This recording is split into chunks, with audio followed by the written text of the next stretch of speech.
Hello guys, po sa inyo lahat. Yan, Ramadan na naman. Lapit na naman ng Ramadan. March 10. Yan, ikakalam ko March 10. March 10, March or 13. Yan, mga ganyan. Siyempre, alam nyo na, kapag araw ng Ramadan, may mga bawal po yan. Yan. May mga bawal po kapag araw ng Ramadan dito sa Riyadh, Saudi Arabia. Di ba? Siyempre, kailangan natin galangin yung ginagawa nila kapag araw ng Ramadan. Di ba? Yung bawal kumain, yung bawal mumuya na kahit anuman na minunguya natin o kinakain. Yan. Tulad ng chewing gum, di ba? Mga chiclet. Yan. Basta lahat ng minunguya na pagkain ay bawal na bawal po yan pagdating sa araw ng Ramadan. Di ba? Kailangan ay siyempre nandito po tayo ngayon sa kanilang lugar, di ba? Nandito po tayo sa kanilang lugar, kaya dapat ay kung ano yung mga bawal sa araw ng Ramadan para sa mga Muslim ay atin pong susundin. Yan, di ba? Bawal din magpatugtog ng malalakas, ganyan, bawal din yan. Maraming bawal talaga kapag ano. Kasi kapag nahuli ka na pagkakalam ko, kapag nahuli ka, pag mumunguya ka, nakita ka nilang mumunguya, ay meron silang pwedeng gawin sa'yo, di ba? Meron silang pwedeng gawin. Pagkakalam ko, sasampalin ka. Sasampalin. Diba?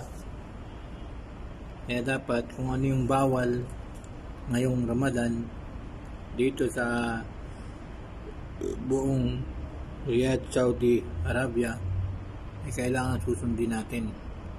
Huwag tayong iinom ng tubig sa kanilang harapan. Yan. Huwag tayong kakain, huwag tayo mumuya ng mga na makaka-distract sa kanila. Kasi napaka-importante ng araw ng Ramadan para sa mga Muslim. Sa mga kapwa nating OFWs, ayan, panoorin nyo po to at para malaman nyo po kung ano yung mga bawal. Kasi kailangan natin sundin yan. Kailangan tayong sumunod sa mga patakaran nila pagdating ng Ramadan. Isang buwan lang naman yun, makapagtiis naman tayo isang buwan. Pagkatapos nun 5 days o 4 days, so magkakaroon ng holiday, diba? O kain ng kain. Siyempre pagkatapos ng Ramadan sa isang araw, meron din naman silang oras ng pagkain. Pag oras ng pagkain nila, doon pwede tayo makisabay, di ba? Kasi mababait naman yung mga Muslim na pagkatapos ng oras ng Ramadan, ang fasting nila, magpapakain sila, magpapakain. Kaya sundin po natin yung mga kanilang mga tradisyon. Yan, mga tradisyon sa Ramadan, di ba? Yung pagpapasting o makisama rin tayo, no?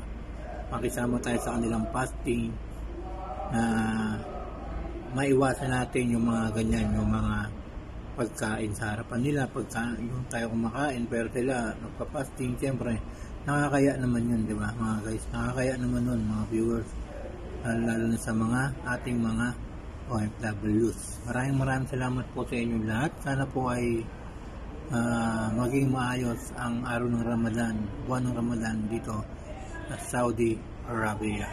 Maraming salamat po sa inyo lahat.